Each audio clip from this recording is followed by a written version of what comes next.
Hi, how you going? Robin from Play Move Improve. Today I'm going to talk all about crawling. For those of you that have been to one of my workshops, I'm sure you've heard me talk about crawling all the time. You may already know the importance of crawling, that it's all about cross patterning or crossing the midline is some of the things that we would talk about. But I wanted to also share with you my experiences with Hugh, who struggled to crawl, also a few case studies from the work that I've done with children who have never crawled before, and some of the things that you can do to help. So I'm going to start with sharing my story about Hugh. And now, as you know, Hugh is 7 now, but he really struggled to crawl when he was little, because we had that developmental delay. So our left and our right hand side of our brain wasn't communicating properly. So he army crawled for, it felt like a year, but I would say probably about 3 to 4 months at least, army crawling. So what that meant was he would lay on his tummy on the floor and he would just drag himself with one arm. When we're using one arm, I'm pretty sure from memory, he was using his left arm. The right-hand side of his brain was firing that whole time. So what we're looking at is his left arm moves, his right hemisphere, his right-hand side of his brain is telling his left arm to move. But when we start to crawl properly, when we start to go opposite hand to knee, the left and the right-hand side of the brain are working together as a team. And that's the main thing that I was trying to work on with Hugh. But what I found in the work that I did with Hugh and going to play groups and mothers groups and all these things is everyone would be asking, is he walking yet? Is he walking yet? And I used to get so overwhelmed and frustrated because I had this research behind me saying crawling's fantastic. Army crawling's not ideal, but it's getting him there. If I would have just got Hugh straight up from army crawling to walking, we would have missed that stage of cross patterning where he was doing opposite hand to knee. But it was so hard to deal with the pressure of family and friends and mothers groups where they were saying, well, he should be walking now. He should be walking now. The little man didn't walk until he was 22 months. So, but what I knew in my heart was that this crawling is fantastic. We need to keep him crawling. So once we got to army crawling, he got stuck in that stage for ages. And that's when I started to do my research on crawling and research on building up core strength. Because as a mom, I wanted to know, how do I get him past this army crawling stage? So what we did is I would then put cushions on the ground. So I'd give him little obstacles of where he used to like to go. And most of it was to go towards this big play tub, like a ball pit. He used to love his big ball pit and he used to love pulling himself up onto it. So what I would do is I'd deliberately set him away from his ball pit and I'd put cushions on the ground on the way to get to the ball pit. And what he'd have to do is he couldn't army crawl over the cushions. He had to actually get up onto his hands and knees and get up over the cushions. Now that took a few weeks for Hugh, but what I wanted to develop was that cross patterning action, get him out of the army crawl phase and get him into the cross patterning action, which was required when he went up and over some cushions. If I hadn't have done that, I feel like if I had have rushed him into walking, then he would have missed that step. So all of his other crossing the midline skills may have been difficult for him. I have other crossing the midline videos on my YouTube and also on my podcast. So if you want to learn more about crossing the midline and why I'm so into that and why I want children to learn that, then you'll find more information on that, because we want kids to be able to crawl to get that crossing the midline skill. And I knew that Hugh was that sort of kid. His personality was, I'll take the easy road if I can. If there's an option that I could just walk and get out of this hard stuff, then I'll do that. So I really wanted to encourage that. What we see in older children when we've missed that step is, I remember last year I helped a little boy in kindergarten, and the activity that I set up for him was to crawl through a tunnel. And this little boy had never crawled before. I got him on his hands and knees and he actually tried to crawl sideways through the tunnel. So if you can imagine, he scooted with his left hand and his left foot. He wasn't even on his knees. He tried left hand, left foot like a bear, but he did it sideways. It was this sideward shuffling action. It wasn't forward opposite hand to knee crawling. Now I could have left it at that and said, oh, well, he's happy. Off he goes, go and run, go and climb.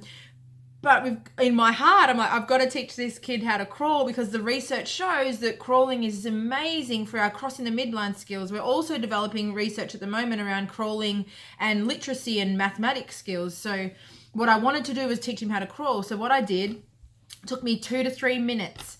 I got down on my hands and knees. I went next to him. So he's on his hands and knees. I've got my shoulder over the top of him a little bit.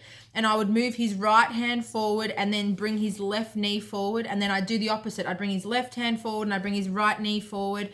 Lots of praise, lots of encouraging, lots of come on, let's go. And he got it. 2 minutes, he got it. So what we did is we crawled around like that for 2 minutes. I was just on the floor, round and round the mat we went.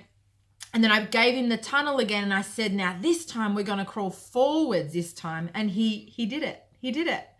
Now, could have given up. Could have gone, oh, well, he doesn't want to crawl. His strengths are in reading and are in fine motor. That's fantastic. He loves the craft table, loves painting and sticking and pasting. But we saw a gap here and we need to fill it if we can. And all it took was 2 minutes. So the reason why I wanted to encourage that was I wanted him to start to get that cross patterning. Now I knew that he's not going to have me there every day. He's not going to have me there to help him go through that every day. And typically I would have expected that, yes, he might have crawled forwards through that tunnel today, but tomorrow he may have gone back to his old habit of crawling on his funny sidewards action. So I got his kinder teacher involved and I got his kinder teacher assistant involved. And I said, this is what we're going to do for this week. Every day, we're going to get down on our hands and knees. And we're going to crawl with him. And we're going to crawl forwards. And what I heard later in the year last year was that he was crawling forwards independently without needing anyone to help him. So little wins are massive wins to me. So that's what we did. So crawling. As I said, crawling is great for crossing the midline. When I crawl, I use my opposite hand to knee, which means both halves of my brain are stimulated at the same time. If I was to walk from one position to the other, when I put my left foot down, my right hemisphere fires. When I put my right hand down, my right foot down, my left hemisphere fires. Now I know you're getting mirrored images in my camera, so I apologize. But if you can imagine, when one foot hits the ground, the opposite side of the brain fires. So what we're technically doing when we're walking is just one half of the brain is firing one after the other. But when we crawl, when we put opposite hand to knee, both halves of the brain are stimulated every crawling action that we take. It's harder work. We have this rush in our culture to get them walking as quick as we can, but it's actually harder work to be in crawling. It's actually developing more areas of the brain when we're crawling versus when we're walking. So what's the rush for? So we look at crossing the midline for crawling. We also look at visual tracking for crawling. Now, there has been amazing studies done where when we're standing upright and we're walking to our family member or we're walking to our friend, we are engaged in more language when we're doing that because we're able to stay upright and talk to the parent or talk to the family member. But when we're in crawling, we actually get more visual tracking. Because when I'm crawling, I've got my head down, I'm looking at different obstacles, I'm moving my head and my eyes, and I'm starting to develop visual tracking and head-eye coordination. Those two skills we need for early literacy. We need to be able to visual track our world when we're reading. We need to be able to learn how to move our head separate to our eyes. If you've seen my hand-eye coordination video, you'll learn all about that there. So when we're crawling, we're developing those early stages of visual tracking and head-eye coordination.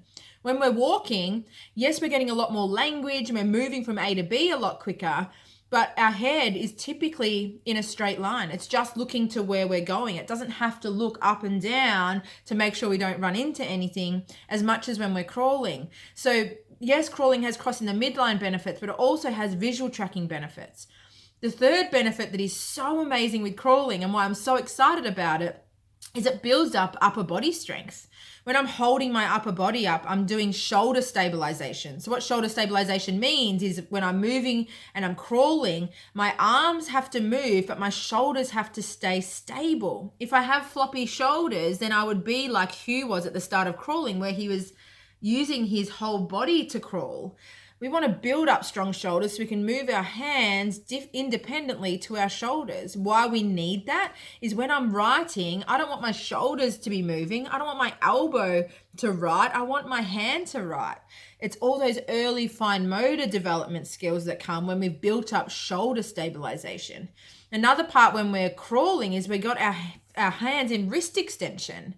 So when we're crawling, our wrists are straight. typically we see lots of children these days, they'll hold their pencil and they'll have it in wrist flexion, this awkward position. I don't even know how to show you. This awkward position of wrist flexion. When we're in crawling, our hands are flat, our wrist is extended. We're developing those early fine motor skills. It's going to make their fine motor development easier as they get older. The other thing that also happens is when we crawl, we're integrating our palmar reflex. Now, if you've seen my fine motor video, you'd hear about palmar reflex. Every time our hand hits the ground, whether it be carpet or whether they're crawling out in the dirt or whether they're crawling on floorboards, they're getting information into their hands, all important for fine motor development. If we're just walking in shoes from A to B, we're not feeling anything through our body. Our body learns by feeling our movement. So all of these things are why I'm so obsessed with crawling. If I had, as I said, rushed you through these stages, yes, he would have possibly have developed his fine motor skills eventually. Yes, he possibly would have developed his literacy and his ability to read and write eventually. But what if we could give them that head start? What if we could make that journey from being an infant to being a preschooler just that little bit easier? And crawling starts that. So if anything you can take away from today, it's the importance of crawling and that we're not rushing to walk by our first birthday. There's no point in rushing to walk. We've got in this pressure of societal pressure to get our kids walking. Ease the pressure a little bit. Let's go back to the basics of, do they love playing on their tummy and do they love crawling? I've nagged you enough. I've nagged you for over 10 minutes. I hope you've got something out of today's session. Please share your ideas. If you need any crawling tips, I have crawling tips on my website. You'll also find lots of crawling tips on my Facebook page. I'd love to hear from you. So thank you so much for tuning in and have a fantastic day.